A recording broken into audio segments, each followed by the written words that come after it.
छत्रपती शिवाजी महाराज, संविधान करते भारतरत्न परमपूज्य डॉक्टर बाबासाहेब आंबेडकर आणि वंदनीय हिंदू हृदय सम्राट शिवसेना प्रमुख श्रीमान बाळासाहेब ठाकरे यांना अभिवादन करतो।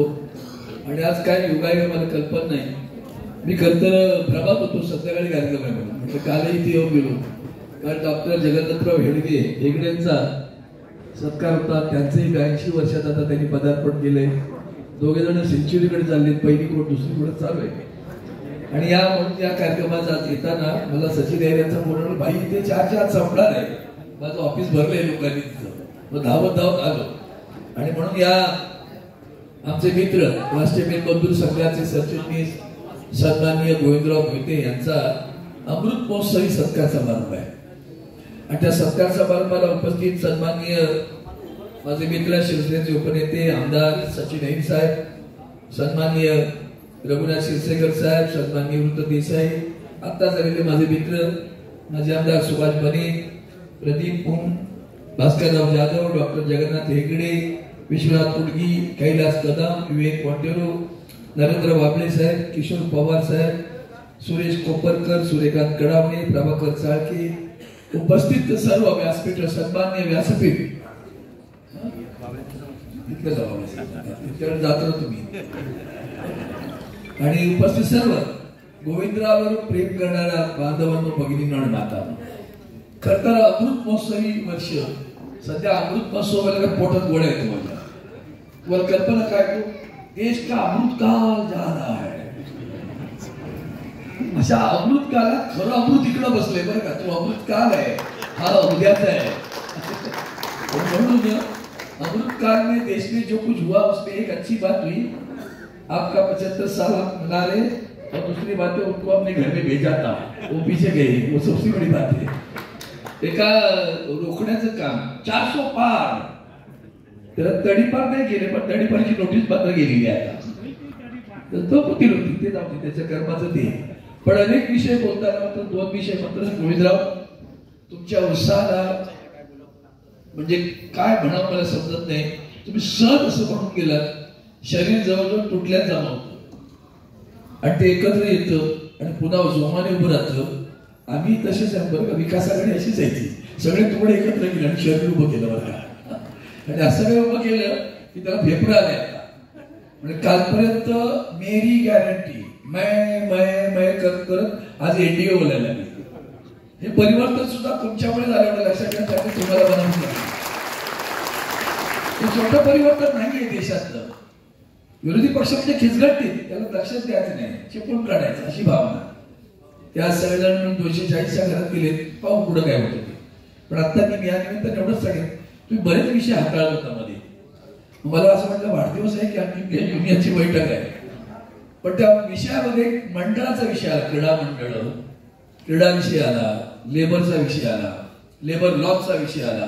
मला वाटतं सन्माननीय सचिन अहिर साहेब इथे आहेत, त्यांनी गेल्या 5 वर्षात तर मला जवळून अनुभवलंय की नॅशनल टेक्सटाईल कॉर्पोरेशनच्या विषयावर आम्ही दिल्लीत किती बैठका घेतल्या आणि माणसं कशी खोटं बोलतात त्याचा अनुभव आलेला आहे।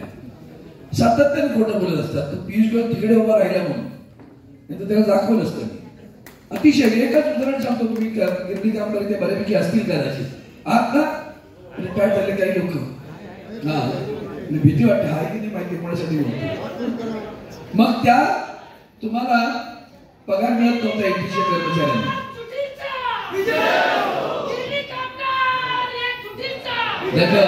अशीच एकजूट ठेवा। तर मग त्यांना पगार मिळत नव्हता, आंदोलन केलं, देसाई होते, मी स्वतः गेलो होतो एनटीसी तिथे आंदोलनाला, त्या आंदोलनात मी जाऊन तिथे बसून राहिलो, ठिया दिला, दुसऱ्या दिवशी अर्धा पगार सुरू केला। अर्धा पगार दिल्यानंतर आपली राष्ट्रीय मजदूर संघ पुन्हा कोर्टात गेली, कोर्टात गेले तर कोर्टाने सांगितलं पूर्ण पगार द्या, कोर्टाने सांगितल्यानंतर सुद्धा पूर्ण पगार दिला नाही, मग कंटेम्प्ट ऑफ कोर्ट केलं तरी सुद्धा पूर्ण पगार दिला नाही। ज्या दिवशी उमेदवारी मिळाली त्याला, त्याच्या दिवशी जाऊन दुसऱ्या दिवशी पटकन जल्दी उसका फटका देतो एनटीसीचा, आणि तो एनटीसीचा पगार त्याला उमेदवारी घोषित झाल्यानंतर दिला गेला। इतकी नीच प्रवृत्ती आहे त्यांची, म्हणजे तो तुम्हाला न्यायाने द्यायचा होता ना, का नाही दिला, त्याला कळलं आता उमेदवारीच्या वेळेला हा एक अडचणीचा विषय होऊ शकतो। सुदैवाने तिकडे तो धनाट्यांच्या घरात गेला, तिकडं इकडे असतं तर कामगारांनी लोळवलं असतं त्याला, बरोबर लोळवलं असतं ना. हा शाबास. आता लोळवायचं काय पुढे आलं, स्वप्न नाही, ही सुरुवात झाली बरं का. कालच्या लोकसभेचा निवडणूक ही सुरुवात झाली. अजून विधानसभा आहे, महानगरपालिका आहे. मी राजकारणावर नाही बोलणार, पण एक मात्र सांगेन, मराठी माणसा सावध राहा. तुम्ही सहज बोलता बोलता एक विषय हाताळला, शेजारी उंच इमारती राहिल्या. मग त्या उंच इमारतीकडे बघताना मराठी माणसाने बघा, मला ही माझं घर किती याच्यात आहे का. कारण मराठी माणसाला विकत घ्यायची क्षमता नाही, यांना त्याचा अभिमान आहे. 85 करोड लोकांना आम्ही मुक्त अन्नधान्य देतो, मोफत अन्नधान्य देतो. याचा अर्थ 85 करोड लोकांची क्षमता विकत घेण्याची नाही. 10 वर्षात त्यांची क्षमता वाढावी आणि त्यांनी विकत घ्यावं म्हणून सरकारनं काय केलं, तुम्हाला भिकारीच ठेवलं आणि अन्नधान्य देत राहिलं. हा मुद्दा आपल्या लक्षात येतो कधी. आणि मग मराठी म्हणून कुठे आहे, तिथंच आहे, चाळीत आहे, झोपडपट्टीत आहे. चुकून मागून एखाद्या कुठेतरी असेल, हाऊसिंग बोर्डाच्या बिल्डिंग मध्ये असेल, पण त्याला कधी वाटत नाही का की मी पण या टॉवर मध्ये गेलं पाहिजे. गोविंदराव, मी आज तुम्हाला तुमच्या अमृत महोत्सवात खरं आपलं स्वप्न ते पाहिजे. आता मुंबईतला मराठी माणूस इतका हटता कामा नाही. आदरणीय उद्धवजींनी मुख्यमंत्री असताना 2 मजबूत निर्णय घेतले. काय? 500 चौरस फुटापर्यंतच्या घराला मालमत्ता कर नाही. का? तो 200-250 फुटाच्या घरात पण तो घुसपटतोच आहे. पण 500 चौरस फुटाचं घर घे, पण मुंबई सोडू नकोस, तुला मालमत्ता कर मी लावू देणार नाही. हे काम आदरणीय उद्धवजींनी केलं. मोडक्या चाळीच्या विकासासंदर्भातला कायदा हे असताना केलंय. तो केला कायदा, मग पहिलं सांगितलं की बाबा मालकाने करावं, नाही झालं तर मग विकास यांनी करावं, ते भाडेकरूंनी करावं. भाडेकरूंनी नाही झालं तर मग सरकार ताब्यात घेईल, अधिकृत करेल आणि सरकार त्याचा विकास करेल, असा कायदा केला. राज्य सरकारनं आदरणीय उद्धवजींच्या नेतृत्वाखाली हा कायदा केला. कायदा पास झाला, विधानसभेत पास झाला, विधान परिषदेत पास झाला. चुकून नाकून का होईना त्या लालाने पण सही केली, काळी टोपी कोश्यारी. आता तो कायदा केला, राष्ट्रपतीकडे सहीला. इकडे साहेब कसे वागतात बघा. आता तो कायदा झाला, मंजूर राज्याने केला, राष्ट्रपती सही करत नाही. मी राष्ट्रपतींना, मला अजय चौधरी सांगितलं, भाई आमच्याकडे कायद्याला ऑगस्ट 2020 तुमचा कायदा तुम्ही पास केला, राष्ट्रपतींनी सही केली नाही. आणि म्हणून मी पत्र दिलं राष्ट्रपतींना. मग पाठपुरावा दिल्ली सुरू झाला. मला कधी करताय, नाही केली सही. मग दुसऱ्यांदा स्मरण पत्र दिलं, तिसऱ्यांदा दिलं, तेव्हा त्यांनी मला सांगितलं हे पत्र मी गृहमंत्र्यांना दिलेलं आहे, आपण देशाच्या गृहमंत्र्यांकडे याच्यापुढे पाठपुरावा करावा. मी देशाच्या गृहमंत्र्यांना पत्र दिलं, नाही सही केली. आणि ज्या दिवशी उद्धवजींच्या पाठी सुराख कसून सरकार पाडलं, नवीन सरकार आलं, जाता जाता कोविड महामहिम राष्ट्रपती यांनी त्या कायद्यावर सही केली. किती घाणेरडं राजकारण आहे बघा. म्हणजे लोकांच्या जीविताशी खेळतोय आपण. चाळी पडायला आल्या त्यासाठी कायदा केला. 2020 कायदा पास झाला, केंद्रातल्या सरकारनं पास केला नाही, सही केली नाही. राष्ट्रपतींनी सही केली, राष्ट्रपती बावलत असतं, ते काही तुम्हाला सांगायची गरज नाही. यांनी नाही सांगितलं ते असं सही करतायत, ते बावला गेला, बावली आली, परत काय नाही पडणार, असंच चालणार. आणि म्हणून मराठी माणसाचं तुम्हाला एक सांगेन, आपण कालपर्यंत सरस्वतीचे पूजक होतो, दुर्गेचेही पूजक होतो, शस्त्र घेऊन सुद्धा उभं राहण्याची ताकद आपल्याला आहे. पण आता सरस्वतीचे पण पूजक व्हा, त्याच्यासोबत लक्ष्मीचे पूजकही व्हायला शिका. का त्यांनीच काय ठेका घेतलाय?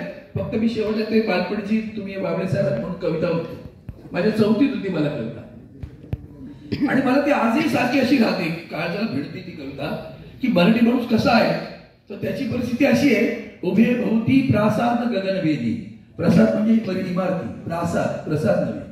उभे भोवती प्रासाद गगनवेदी, पदी लोकांची होय दाट गर्दी. प्रभा दीपांची फुले अंतराळी, दौलतीची गीत चालते दिवाळी. कोपऱ्यात गुणगुणता अभंग, उभा केव्हाचा एक तो अपंग.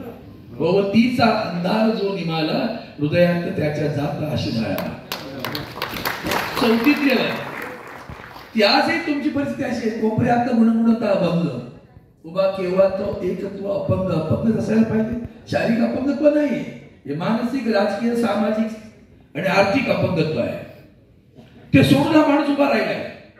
जर मग हे अपंगत्व सोडून उभे राहतात तर माझा समाज अपंगत्व सोडून उभा राहणार की हा काय प्रश्न. उभे राहा.